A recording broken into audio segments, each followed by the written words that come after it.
παρέλαβα κράτος διεθνώς αναγνωρισμένο.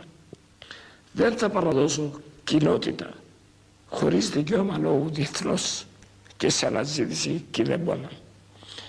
Και όλα αυτά έναντι κενών, παραπλανητικών, δίθεν προσδοκιών, έναντι της ανεδαφικής ψευδαίσθησης ότι η Τουρκία θα τηρήσει τις δεσμεύσεις της.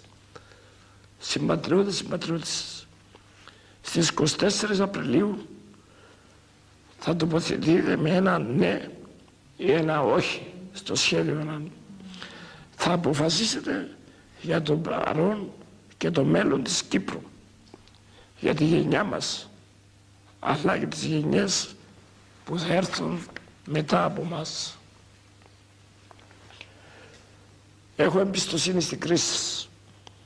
Είμαι βέβαιος ότι δεν σας αγγίζουν ψεύτικα διλήμματα, ότι δεν σας τρομάζουν απειλές για δίθεν διεθνή απομόνωση, ότι δεν σας πείθουν τα περί δίθεν τελευταίας ευκαιρίας.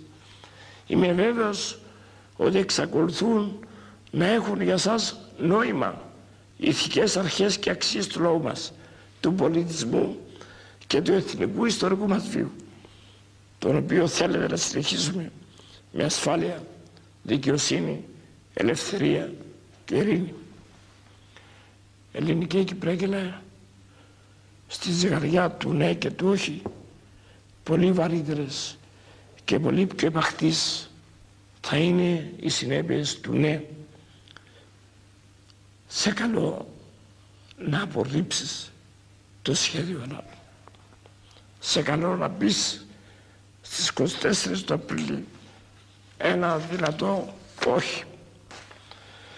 Σε καλώ να υπερασπιστείς το δίκαιο, την αξιοπρέπεια και την ιστορία σου.